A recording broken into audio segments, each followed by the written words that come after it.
Good morning, everybody, and welcome to the first act of the Magnet Theatre's full-time training and job creation program's Monologue Module Showcase. Wow, that's a mouthful. This showcase is in two parts. The first part is today at 10 o'clock, and tomorrow, Friday at 10 o'clock, will be the second act. You'll be seeing today 12 monologues performed by the trainees, South African monologues, and tomorrow the further 9. On to the rest of my able teaching team. Over to you, Palesa. We've been communicating and collecting data from the trainees using WhatsApp, and after discovering that the length of the videos were too big for WhatsApp, so we've also used Facebook Messenger as a way of communicating to the trainees. The communication has been very strong, and as much as it's not the best, because this would have been a great opportunity to do things face to face, but we're doing as much as we can, and I think we've done really, really well. As you all surely know, this has been a really challenging period in terms of the context in which the trainees have been working in. They've had to deal with not just the coronavirus and the lockdown, but also they've had to prepare and work in small spaces and just sometimes a small home that has a lot of people, preparing something that maybe not everyone understands. But through that, they've managed to fight through and actually deliver something that is of value.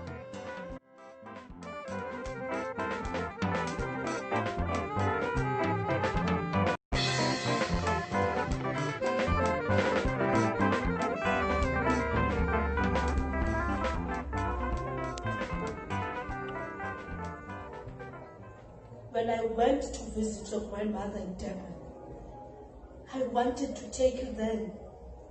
But I knew Gogo would never let you go because you have become her child for all those years. How else was I going to get you? Wait until you have a child. You will know exactly what I've been going through all the years. How do you think it feels to know that your child doesn't even know you exist? It's our tradition. It was exactly the same when I got married. By the time I was 22, I already had 4 children. You don't have to like him. He has to like you. Do you think I was happy with my husband? But he chose me, and I had to stay married to him. It's easy for men to go. I left you because I had to. Do you think my husband would have accepted you? He would have killed me if I had to come to his home with another man's child. My going to find work in Durban was bad enough, even though he knew I was forced to, because he was not bringing us any money. He would beat me if I asked for money. My mother said I must go to find work in Durban while she was still able to look after my children. So I went to Durban, and because my papers were not in order, it was hard for me to find work. And when I did get work, they could pay me anything they liked. I got paid £2 a month. Even in those days, it was nothing.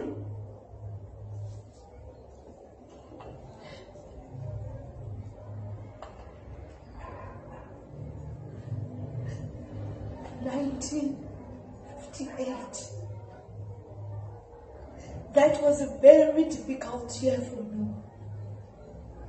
Then something happened. I bumped into an old friend. Tutu looked so happy and beautiful. I could see that she had a good job. She was a singer with a successful group called Mtateli Queens, and one of their members had just left the band. So she asked me if I would like to join, so I joined. And yes, before Tutu left here, we used to sing to all the weddings. We were quite famous around here. There would never be a wedding without us singing. You know, at times, I wish men could get pregnant too. All the hopes of improving my lives and the lives of my children were finished. Tom and I agreed that I should stay in Durban until our child was born. And I had a baby girl. We called her Zandile. Ntombi Zandile, which means the number of girls has grown.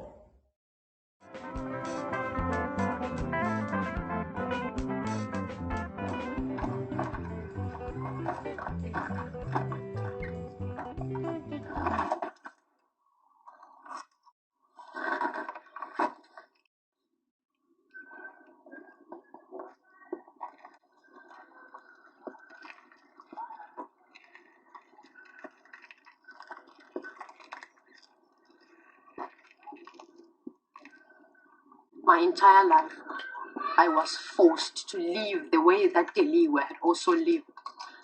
I lived according to the choices she made, and I was forced to celebrate them like they were my own. I never received anything in my shameful name. My parents never bought me new clothes.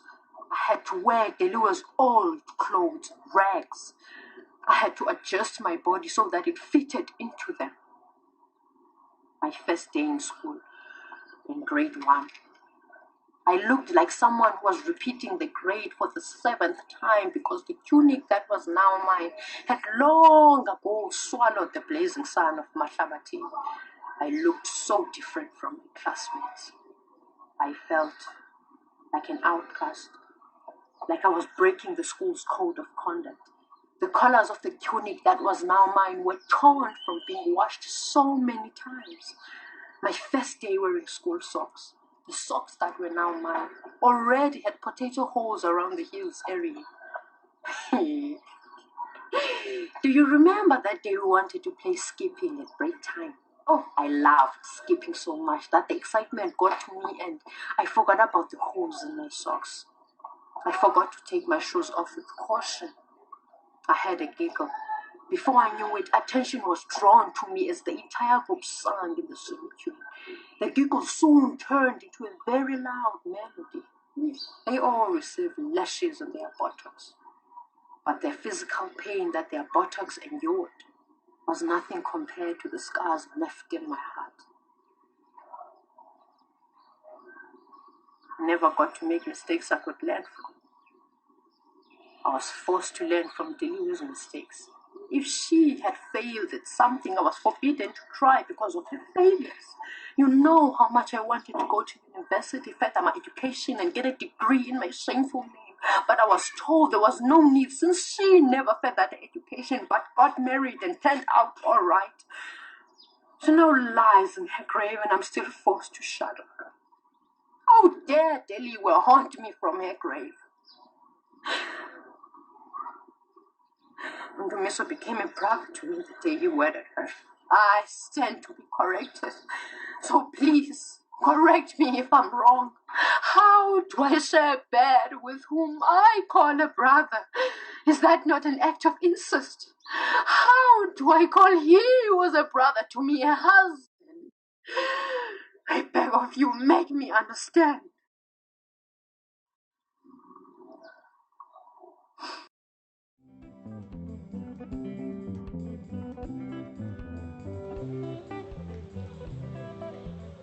Tried to find peace.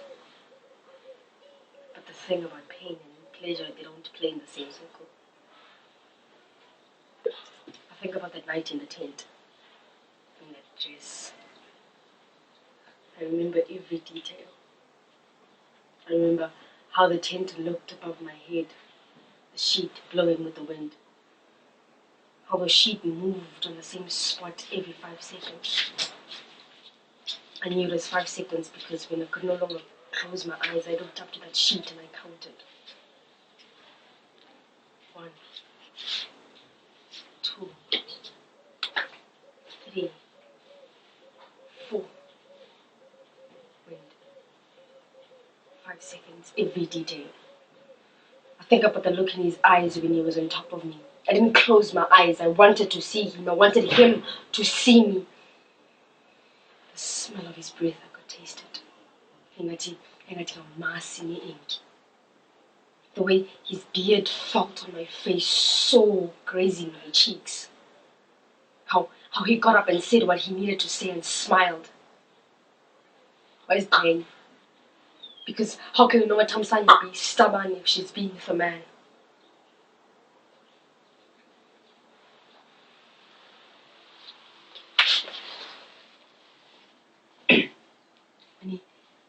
When he left, I sat there in the tent. I couldn't move for what felt like hours. You know, my Zuzu, but it felt like hours. I looked down and I saw that there was blood. I didn't know where the blood was coming from. I thought I was dying. There was blood, so I must have been dying. After a while, I got up and took the sheet and the dress.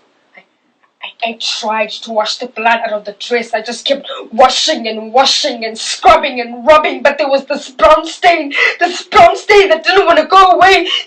This is not how it works. Once it's there, you can't just make it go away. You can't just wash it away. Once it's there, it'll always be there. It doesn't go away from that day, from that dress, from the tent, from your mind, from every cell of your being. Once it's there, it will always be there. Always.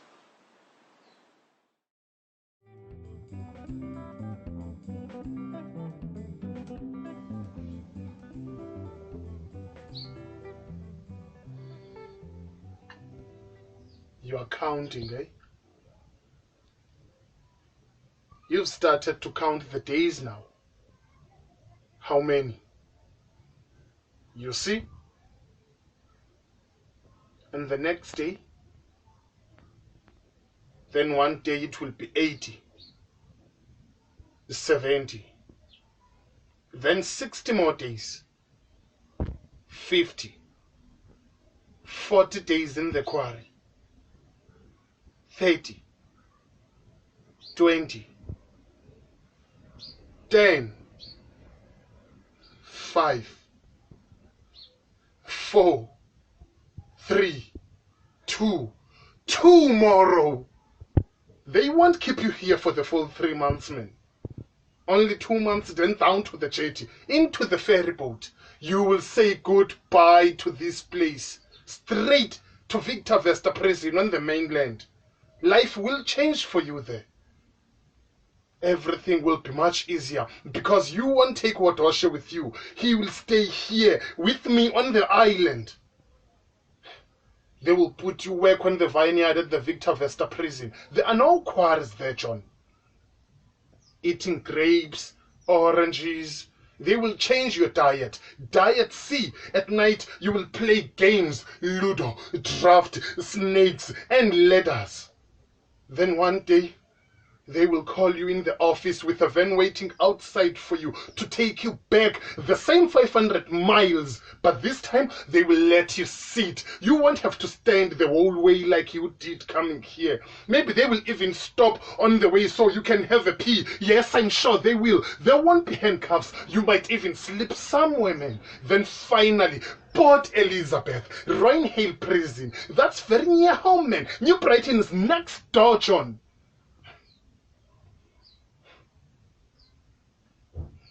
They will even allow you to exercise so you can look good when they let you out finally.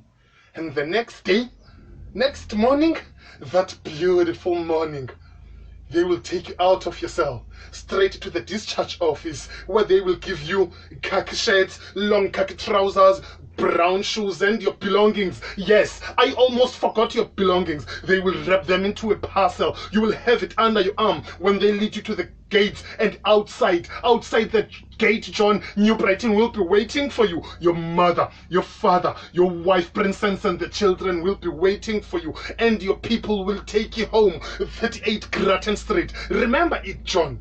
And they're gonna place you on a chair like a king. They will give you everything you want. They will give you sweets, cool drinks, water, and you will start to talk. You will tell them about this place, about Wadoshe, and about the quarry, about your friend who you left inside cold Winston. But you won't be happy, hey, because you will need a fuck, a real wild one. That's why at night At 10 o'clock that night, you will slip through the big door and make your way to Sky's place. Imagine it, man. All the boys will be waiting for you. George, Vusumzi, and Mangi. They will give you booze. They will look after you because they know how it is inside here. They will fix a beautiful woman for you. They will set her up with you in a comfortable joint. And you will watch that woman pull the clothes off. You will feel it. You will pull your pants down. You will feel it. Yeah, it's going to be wet booze, John. And you will fuck it. It's not finished, John. It does not end there. Don't deny it. Don't bloody deny it. You stink. You stink of beers. You stink of booze. You stink of freedom. Your freedom stinks and it's driving me mad.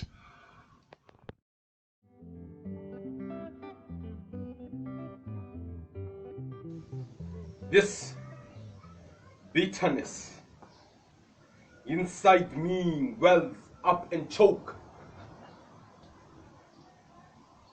We lost. And Sophia Town is rubble. The visions of a mad boa smashed this hope and turned it to rubble. And out of this dust, like a carefully planned joke, triumph rises. What triumph is this? Is this triumph over music? Triumph over meeting? Triumph over the future? Sophia Town was a cancer on a pure white city, moved out at gunpoint by madmen. With its gone, the last common ground is gone. War has been declared, and the battle sides are thrown, Yeovil, Midlands, and the wasteland in between. I do not want to die like Ken Temba of alcohol poisoning in a country that is not even my own. I don't want the streets of New York to take me as they did to Nakasa. The streets of New York broke his bones, but South Africa broke his spirit. Exile, an interminable death, it eats out the very center of your heart.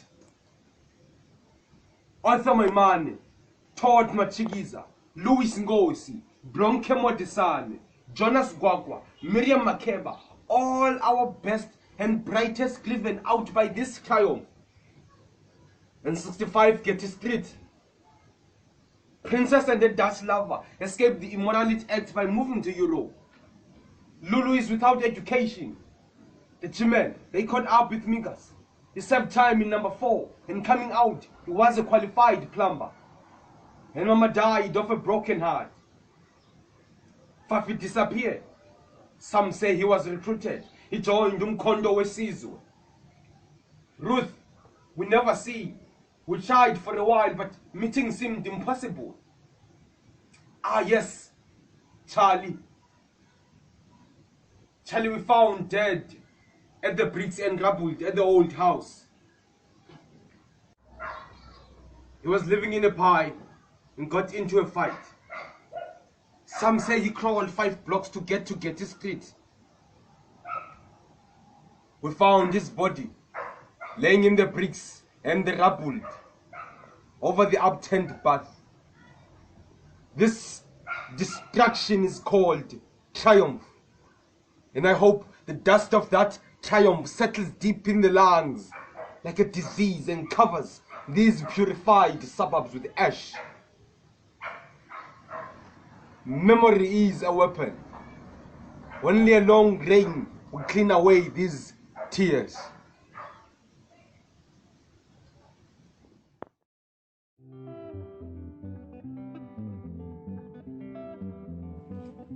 Stop it, Isabel! You just keep quiet now and listen to me. You're always saying you want to understand us and what it means to be a black person. Well, if you do, listen to me carefully now. I don't call it murderer.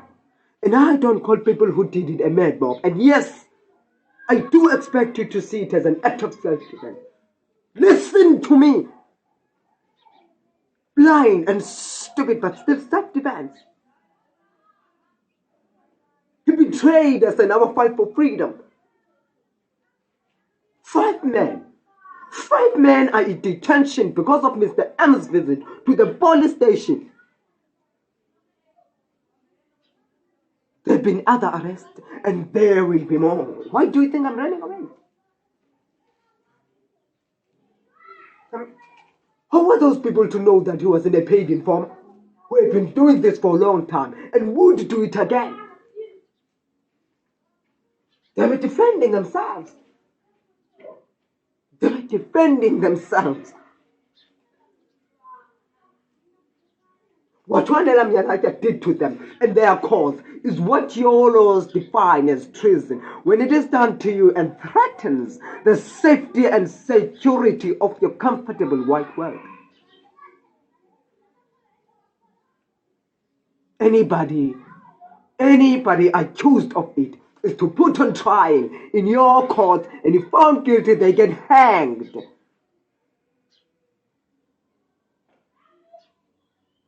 Many of my people have been found guilty and have been hanged. Those hangings we call murder. We call those hangings murder.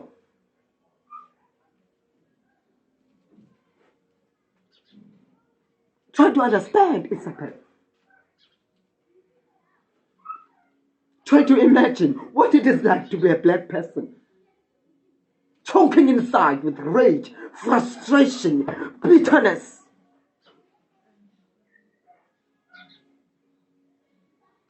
And discover that one of your kind is a traitor, has betrayed you to those responsible for the suffering and misery of your family, of your people.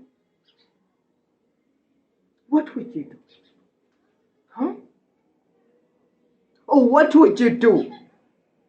Remember, there are no magistrate or court that you can drag him to and demand that he tried for that crime.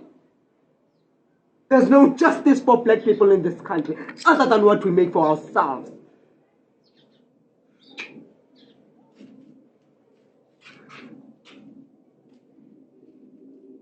When you judge us for what happened in front of the school 4 days ago, just remember, you carry a share of responsibility for it. It is your laws that have made simple decent black people so desperate that they turn into mad mobs.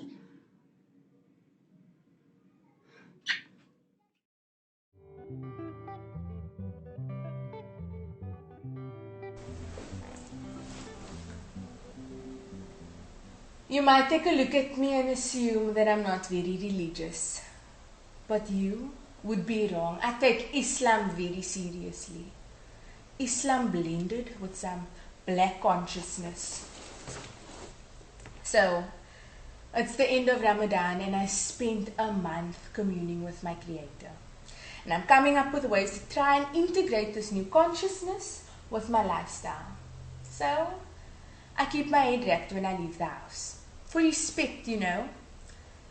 And then to hear these girls with their genuinely and slightly Eastern features fucking Sherazad at the mall looking more Muslim than I do.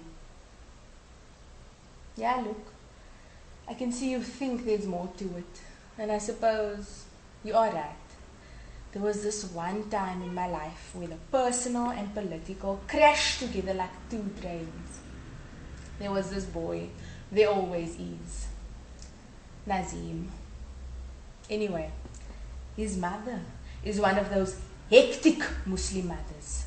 Possessive, controlling, thinks the sun shines out of her son's bum. Auntie Karima. So, we're dating and we're going out. And after a few weeks and about 100 hints, I suddenly realized that he's avoiding taking me home. So I start to think, okay, maybe it's the way I dress, or I'm too loud, or it's my piercings. And I ask him, And he avoids answering me, and I start to whine, "Are you ashamed of me?" And I keep nagging, Why? Tell me. And then he shouts back, Okay, Aisha, fuck it, you're right.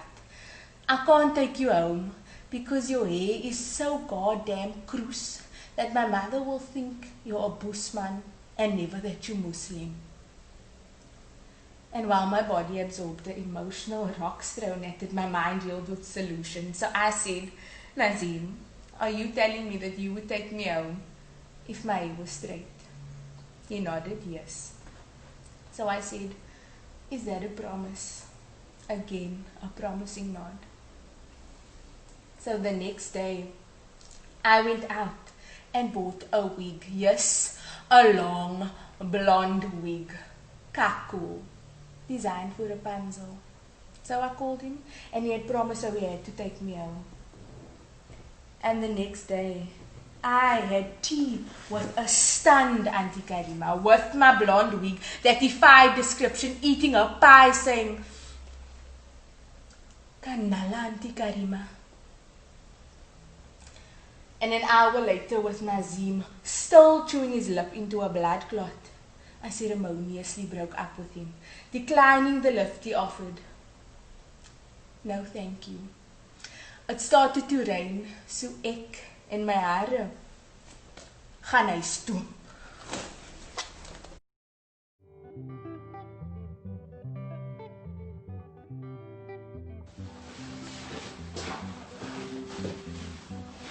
Where is the Patco bus? Oh, late as usual. Ah, here it comes.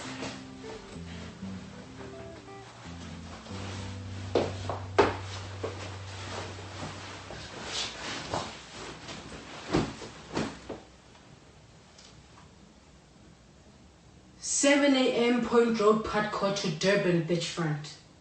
14 diesel all the way down Marine Parade. Carrying aprons and dukes on their way to the kitchens to earn their daily bread. Leaving my newborn behind only to take care of the next."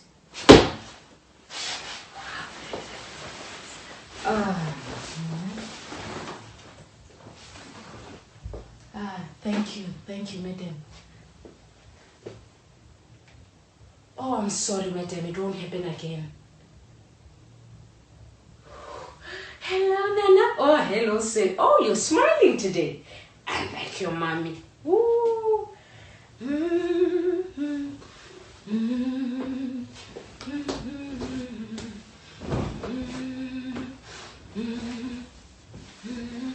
You! You washing your gaga.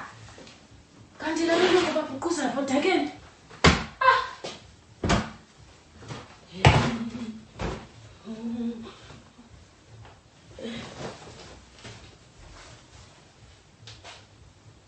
Yes, madam? Oh, I was outside hanging the laundry. Yes, madam. No, madam. Oh, no, madam. I won't carry the baby on my back.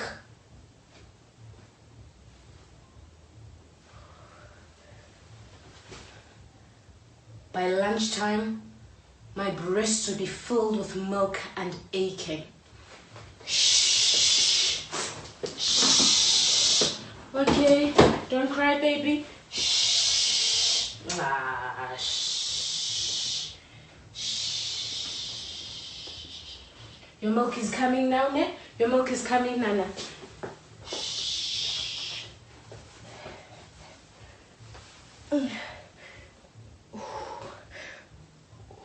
Hang on, baby, I won't be long.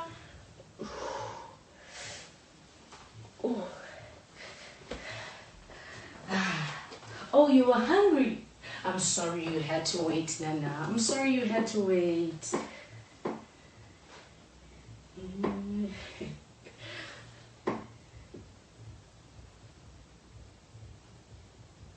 This child was a job like any other. But when you spend every hour of the day together, it is impossible to not be attached to one another. Somewhere beyond the madams, the dirty laundry, the bad wages, was a child that depended on you for everything. Just a child. Yes, madam? Oh, she's sleeping. You're going to be late? What time? Madam, but it's Friday today. I'm supposed to go home early tonight. I'll miss my 9 o'clock bus. Yes, but madam, okay, madam. I'll wait.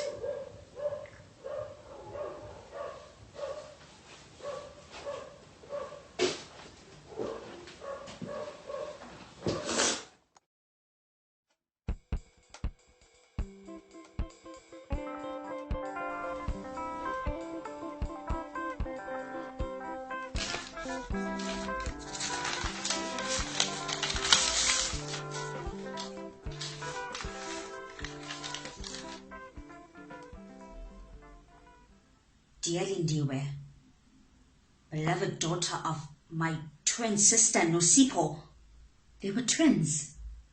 I didn't know. I don't know how much time I have left.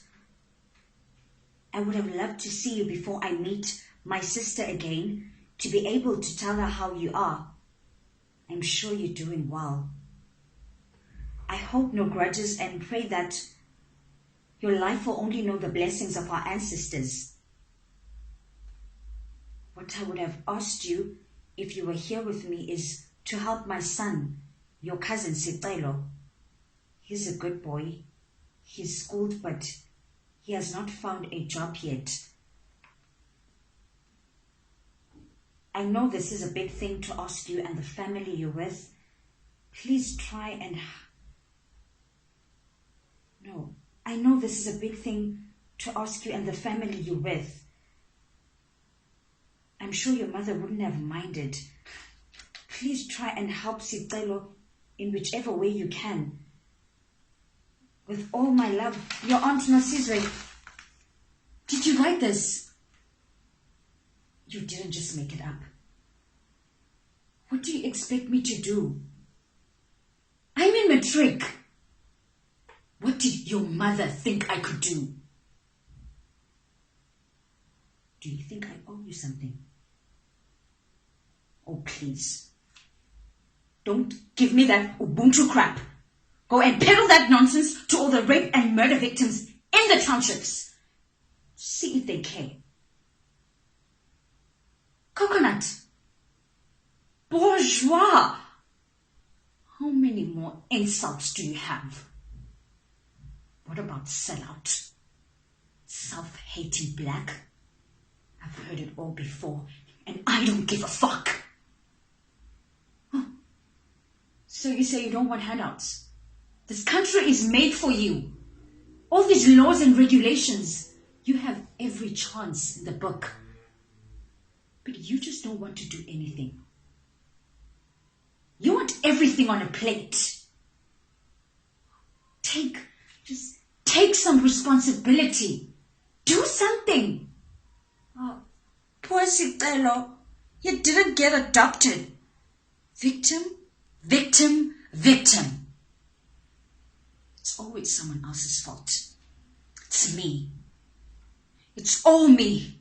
And this is from me. And so, you can't get a job? You can't get a job with all the employment equity and affirmative action stuff around you? Then you need to take a good look at yourself. Poor Sicelo. The whole system is against him. The whites, the bourgeois blacks, the DA, the ANC, everything, everyone. Now, poor victim entitled Sicelo wants to get his dying mother to ask his younger cousin to help him, because he can't help himself. Oh, So now you're going to hit me? And you're going to say, it wasn't you, it was the system that made you do it. It was poverty. Then you will go back to jail where you belong.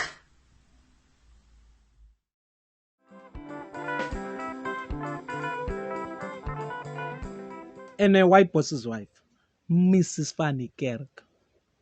We had it differently. You see, I was looking after their pigs. They had about 200 pigs on their farm. Can you believe it? I knew them all by their names. They knew me too. They knew all my sounds.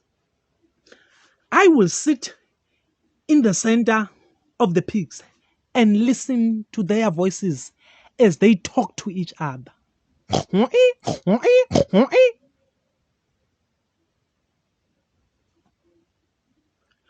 Mrs. Van der Kerk will always call me to come and help her buy her groceries on Saturdays. I will sit at the back seat of the car like a boy, and she will be sit in the front seat driving, asking me about my past relationships. One day, she started to ask me, "How do you feel when you see a white woman?"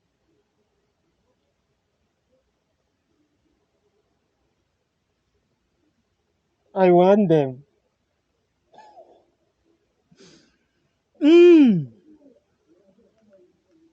That woman. But I was too shy. She developed a habit of touching me when she talks to me. And sometimes she will offer me a cigarette.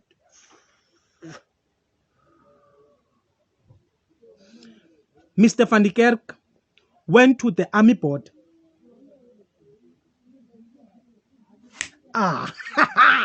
Opportunity. One night, she calls me in. Tommy, come here. Come into the house. A child asked from another room, Mommy, who is speaking Zulu in the house? She said, man, it's Radio Zulu. I am trying to learn Zulu. Go to sleep, honey.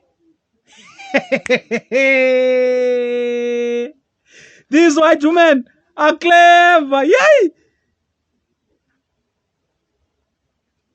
Shit. It happened. It became a daily bread. One day, when I was feeding the pigs in the pigsty, I heard footsteps. When I turned, she was there. She held me and embraced me with my dirty hands full of the pig's food, and I was the daily bread again. I do not know what happened. It was like a dream. But when I opened my eyes after the daily bread, all the pigs were out. She had forgotten to close the gate when she came in. She was in a hurry. All the cabbage in the garden has been eaten. I looked around. The pigsty, even the little ones with no names, were out. Mr. Van der Kerk was running towards us in his army uniform. Shit.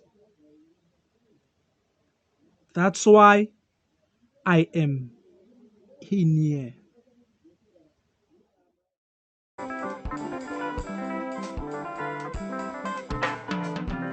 What about Robert Zolinsi, Mate? What about him? That poor bastard I pissed on out there in the dark. He's alive again. Bloody miracle, man. Look, if someone was to offer me the things I wanted most, the things that would make me, my wife and my child happy, in exchange for the name Muntu, you think I wouldn't swap? Yes, if it was just me. I mean, if I was alone, if I didn't have anyone to worry about or look after except myself, maybe then I'd be prepared to pay some sort of price for a little pride. But then, if I had a wife and 4 children waiting for me, their father, to do something about their lives, no, Susan, Robert, John, Arthur, Winston, shake your names, man. To hell with them, if in exchange you can get a piece of bread for your stomach and a blanket in winter. Understand me, brother? I'm not saying that pride isn't a way for us. What I'm saying is shit on our pride if we only bluff that we are men.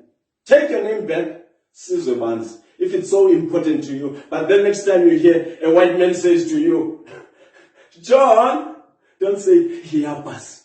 And then next time the bloody white man says to you, amen. Boy, come here. Don't run to him and lick his ass like we all do. Face him and tell him, white man, I'm a man.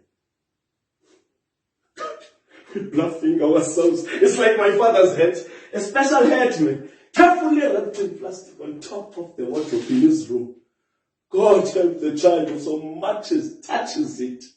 Sunday it goes on his head. A man full of pride. A man that I respect walks down the street with pride, and a white man stops him. Come here, Gaffer. What does it do? What is it, Bas?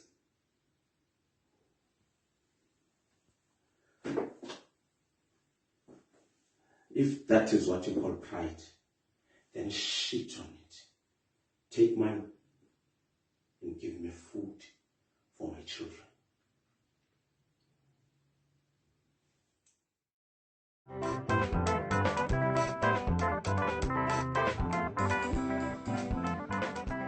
I went to see to his son at Mia's house in Saxon Road. I took his baseball bat and his recorder. I haven't been out of Soweto for weeks. I heard that guy talking about landing on the moon. That's what Saxon Road felt like. Those houses, those gardens, that cool sprinkling water. It was insanity. I sat on a bus full of domestic servants and the gardeners, and I listened to their chatter. This is what they said. They did. They saw everything. My head was buzzing. Anyway, I got over the right spot. Export Road. It was near convent school. Mia's house was not big as others, but the garden is very beautiful. Mia answered the door herself. So we tiptoed down the passage and stopped at the door. She opened it. The son was lying there on his back. His eyes closed. His face swelled. Everything around him was little blue flowers, curtains, wallpaper, and the pillow under his head. He started to go, but Mia couldn't close the door. She offered me a tea and I said, no, I must go. I just wanted to see him and carry him home. I went back towards the bus stop. I realized that no, I was still carrying his baseball bat and the recorder. As I passed the convent school, I was still clinging off to my son. The playground was full of white little girls in their neat uniform, having their morning breaks. And I said, yeah, every one of you has a name. She feeds you. She comforts you. She washes that uniform. She polishes those shoes. And every time she leaves Alexander and Soweto saying goodbye to her own children, she doesn't know whether she will come back and see them alive or dead. Your name knows where your kitchen knives are. She even knows where Teddy hides the revolver. But how many of you did they kill? Ask her about our son and soldiers who shot them dead. Ask her what she's waiting for us to prove that we can kill children as well as they can. Suddenly, I moved through the gate to the middle of the playground. I started to swing the baseball bat. Skulls cracked, brains and baby tooth flew. I split arms and legs and spines. There was blood everywhere. I kept on swinging left and right. I was a panther. I was a tiger. I was everything they wanted me to be. I was a black King Kong. A bell started to ring.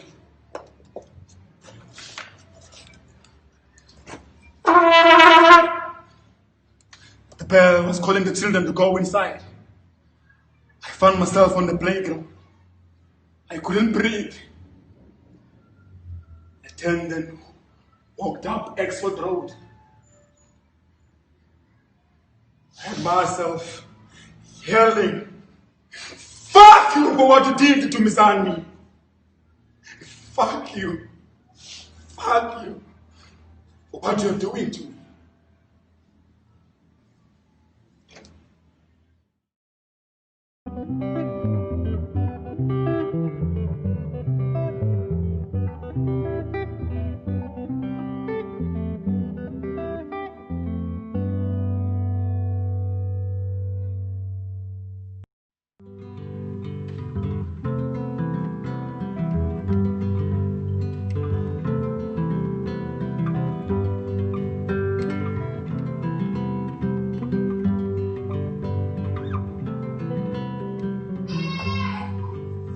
Where I grew up, we all used to play in the streets together.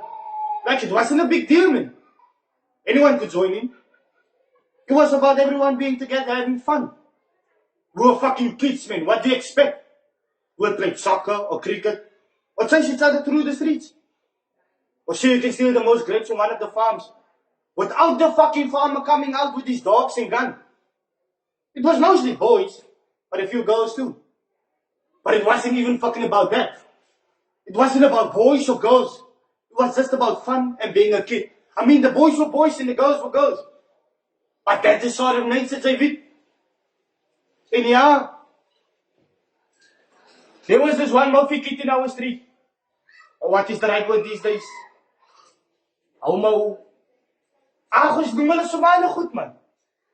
I remember so many times running past his house with a soccer ball or cricket bat, shouting at him to come join us. But he never did. We just stayed there in his yard and ignored us. So fuck that man. Everyone knew he was a Mofi. I mean, we would tease him at school, but that didn't mean he couldn't play with us. My daddy didn't like it and told me to stay away from him. But kids are just fucking kids, man. They just want to play. En dan word jy mos 'n man.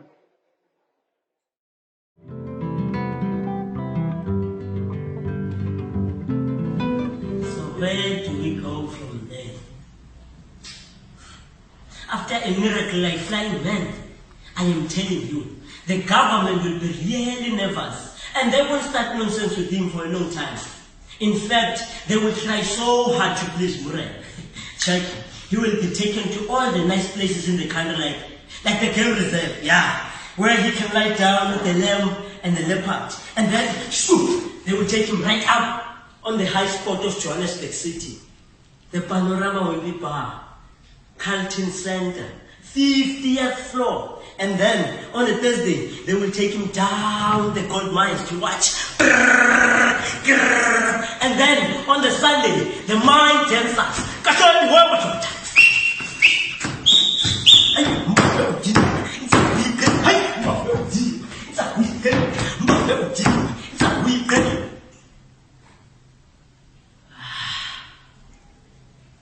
The government got him in Pretoria, where the doves are cold. And then they will take him on a trip to Sun City, the Las Vegas of South Africa, where they will build him a holy street. And then the president, Lucas Mango, that puppet, will offer him a key to the homeland of Moputatswana. And what will happen next? They will take him past the good time girls. When all the television cameras turn on him, will he be smiling? No. Will he be joyous? No. What key is this?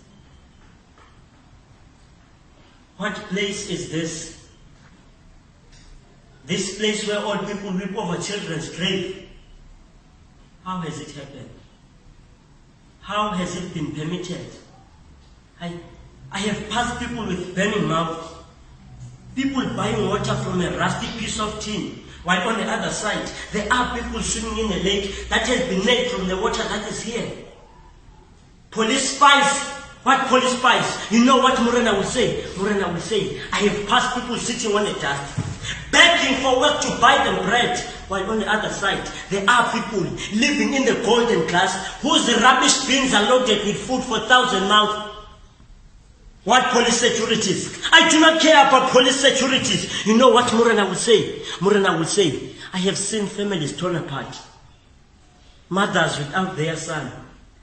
Children without their fathers. Wives who have no men. Where are the men? Where are the men? And then people will say, yeah, Morena, is this bloody apartheid? Is those Pape Tumango, Umatanzim, who said, together with their white Pretoria masters, they have separated us from our children. They have divided us from our sons and daughters. And then Morena will say, Morena, there is no food in the homeland. There is no work. They have divided us from our husband and packed them into a hostel like men who have no name. Men who have no life. And then Morena will say, come to me. Come to me.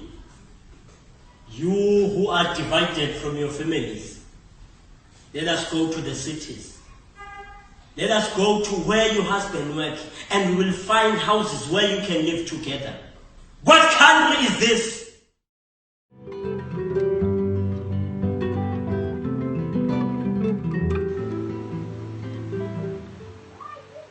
It's Saturday morning, 1993, a week before Christmas. The 4 entrance fees of the complex is just open.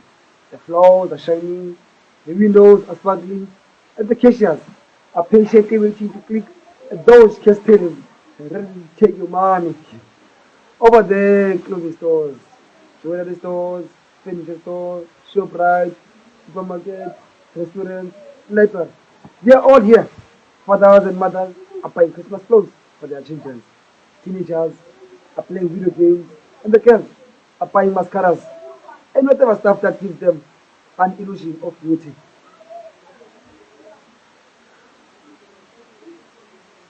There, my mother, being the best salesperson of the year at Elleren's Furniture Store, where she worked. It was our marketplace, our meeting place, our little town within our township.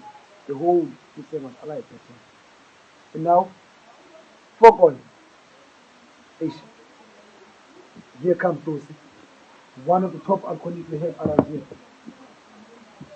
Yeah, Tosi. I don't have a cigarette. I don't have decent Tosi. Tosi, I don't have Mateguana. What? You go to the funeral. As right as you are. You come out of, you are not going to that funeral. Except, who check? You are not going to that funeral as long as you are, man. Come on, Josie. Respect. Go. Josie. And pay your respect. I'm not your father, man. Yes. I pay my respect, my tax of the township. Taking parents. Every time when you come into money, you drink it. When you travel, Saturday funeral. When you travel, Saturday funeral. And now, he's just waiting for his funeral. So, are we all waiting for the second death of our township? Now, we are living in a chaos. What else is there to do around here? Playing soccer in the streets? That is not safe here.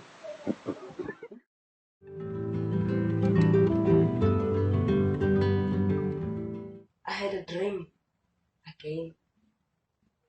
The dream that I am rushing very fast towards something. I think I'm in the car with my dad and he's staring down a freeway between Joburg and the KZN. He's telling me a story about my mother. How she was when they first met. How he's missed her all these years. How I remind him so much of her. We fly the horizon to the sound of the engine purring, and gravity rushes towards us, and suddenly my father is not there, and there are no stories of my mother, just me, the edge of the cliff, gravity and certain death. There's a feeling in me of deep aloneness. The word chaos comes from the Greek word chaos, referring to the gap created by the original separation of heaven and the underworld, where the space between was earth. Now, if the world is chaos, and I'm essentially feeding it and drawing from it in a cyclical pattern of creation, does it not make sense that I am so much part of the chaos? I become it, and insanity. And as we are all contained here in this universe, we are not all chaos and insanity existing in a rude and undeveloped mess where nothing made except ponderous weight and all discordant elements confused. And standing down here, looking up and seeing everything black and formless without exact science and technology to know. Instead, trembling and troubled. Some days I wake up with so much universe ever expanding around me, black hole swallowing anything that could be at the edge of an empty space. The Big Bang always in motion, so that we are always at the beginning of a creation, but having to grasp the closed bracket black dot of a full stop ending. Some days I look up at the sky at night and there's so much more darkness than there are stars, and instead, always, some days I wake up and I can literally feel my heart expanding inside me. The doctors will tell me otherwise, but I promise you, I can literally feel the pain of tearing past my limbs, trying to understand the world and show ourselves weak and weeping one day, because we are all so painfully small and quietly desperate. We are all suicidal momentarily, forever jumping off roofs, or so quietly drowning in the ordinary. So silently, we think we don't know.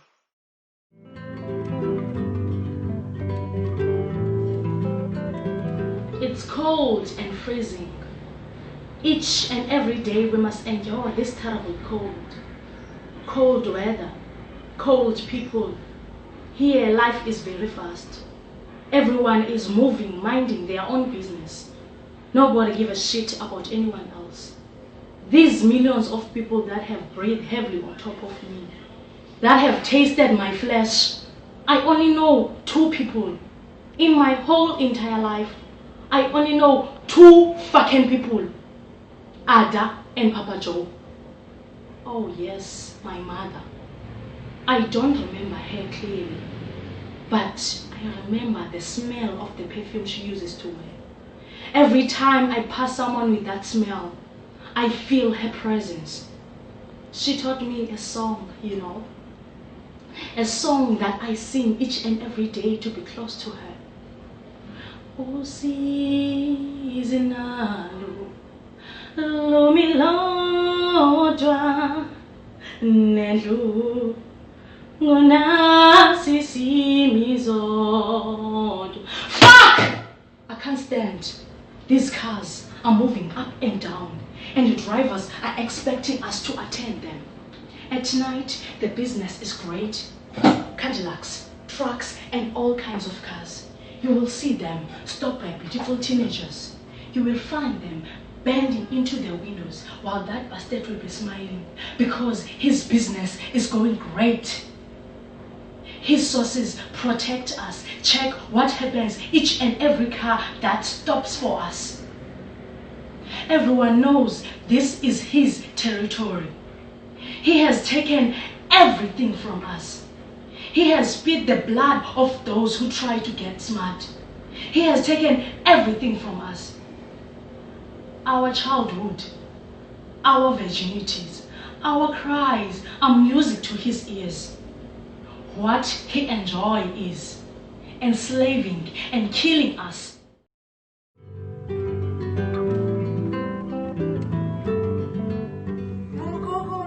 Hi guy, 20, 1, 2, 3, 4, 5, 6. Hi, I am coming for you. There you are. You did not even hide, Lucy. Okay, let's play another game. Umkush.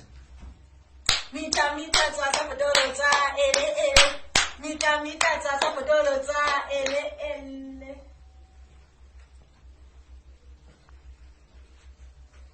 I told you, I don't know, Lucy. I don't know. I have to put this foot on his French.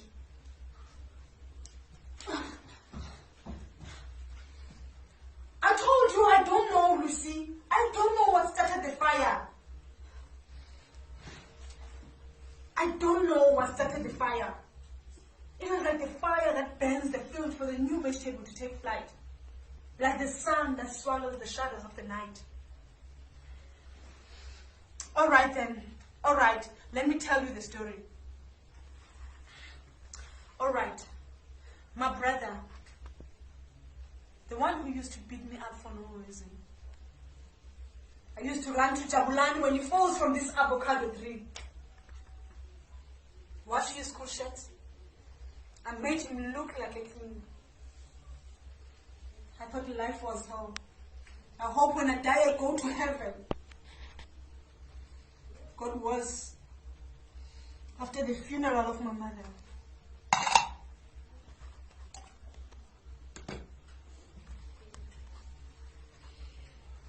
Jabulani and made me his wife.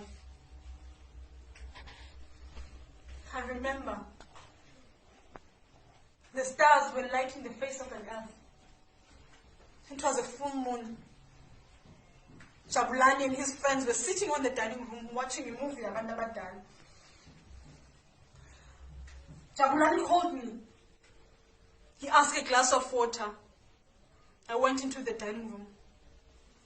The smell of an alcohol and chemicals mixed with weed drove me nuts. I saw what was on TV. I put a glass of water on top of the table.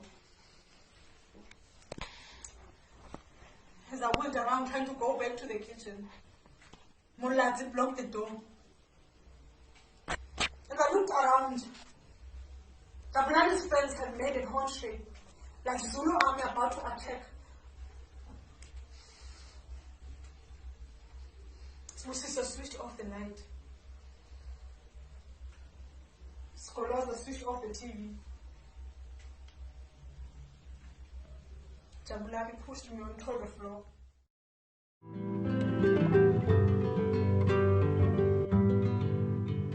A group of people had gathered. So I pushed through the small crowd to see. I saw Devil sitting on the sand, his hands clasped together viciously, praying with all his might. And there next to him, at first, I thought it was a sheep, some sort of sacrifice. But as I walked, the picture became clear. An arm, little thighs, tiny little fingers, a crumbled face, a pot belly, a mess like cauliflower, red, gooey.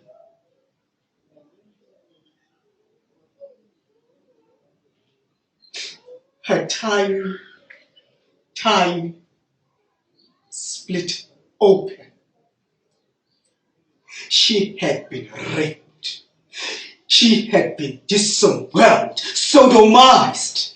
She was 9 months. 9 months old. Old enough to say hi. Old enough to wave. Old enough to giggle. Old enough to say ma. Everybody stood dead still. Finally, old Annie from the church, trembling like a chicken, took a shower and covered the baby.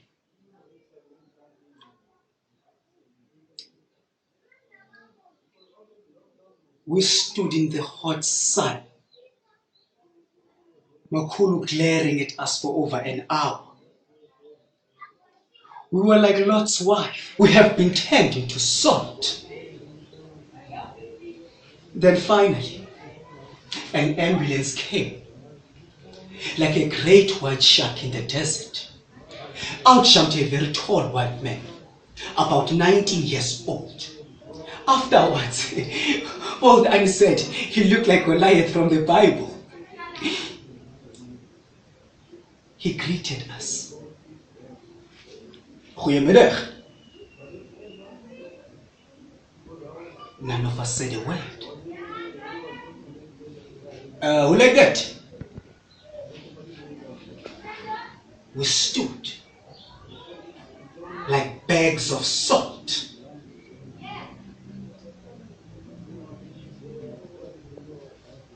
The young man walked up to the bundle to see what was wrong and uncovered. For a moment, his white face almost turned blue. And then he vomited. Right there on David Valley's old shoe.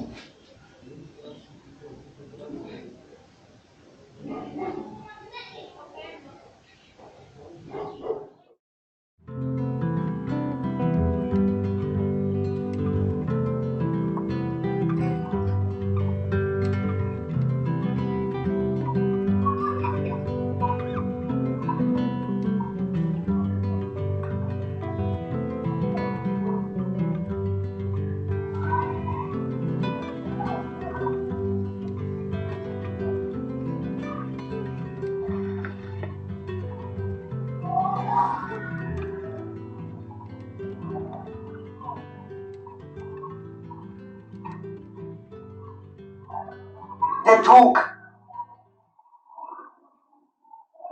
I do not know the history of this innocuous piece of cloth. I only feel the present tension of its colorful and stylish variations worn by African women from Accra to Cape Town.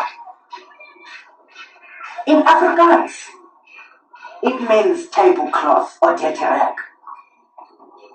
How appropriate that this then became the symbol of the enslaved woman. But perhaps its origins can be traced back to the point of contact between African and European women, shamed by Western ideologies of beauty. They chose to hide their heads suspiciously under the Duke. Whatever else, the Duke has come to designate African women. So, this evening, when I said, "Mama, how about a Duke for Janet?" I proposed to transform her, despite her color and her deep blue eyes, into an African girl for a while, obscuring the authority of her whiteness with the simple multicolored cloth. Even mandatory in kitchens, public gatherings, and church halls, the Duke is its own religion, the religion of self-loathing. Now attesting to our people's slave mentality, eating and eroding away at our being. much like the bottle eats away at the black man's flesh. Now, personally, I prefer as a religion, a bed made in the migrant and makeshift homes, and a tonic to the sovereign truth of his enslaved and emasculated state.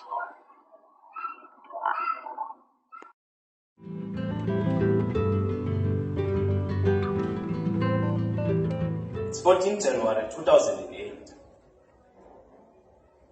I came out of my shack and I sat here. It's hot, dry, dusty. My wife Anne and our daughter Elizabeth are inside the shack. The little kids of Skirlek are playing over there in the middle of the street. That one, Tikiline smiling. There's a woman sitting over there under a tree, another one doing laundry. Others are inside their shacks cleaning. There's a man in the toilet over there. I can see his feet through the gap at the bottom of the toilet. There's noise coming from that side at Mam Tiba's place. Already people are drinking this morning. Nothing special about this day, obviously. The sky is blue as usual. Nothing special about this day. Until when I started to see this white buggy coming out of the road so fast. It stops there, creating this loud noise, causing this huge cloud of red dust, which covers it up. The woman sitting stands up. The one doing laundry stops. Those who are in their shacks came out. Some looked through their windows. Those who at Mam Tiba's place came to this side. The man in the toilet drops newspapers. I can see it through the gap at the bottom of the toilet. He opens the door and sticks his head out. Kids playing in the middle of the street remain standing still.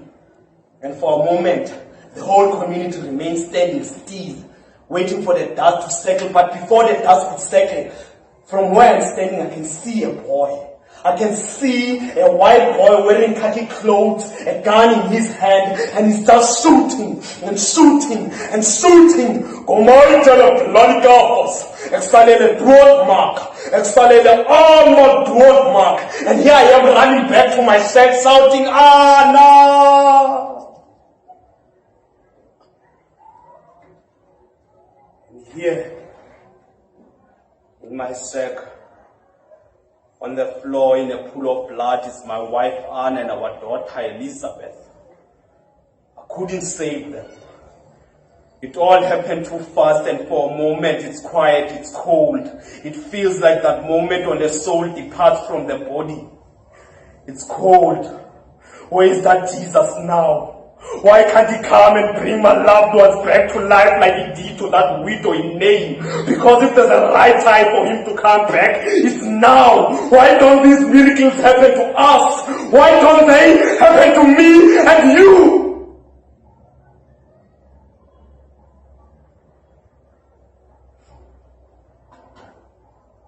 What have we done?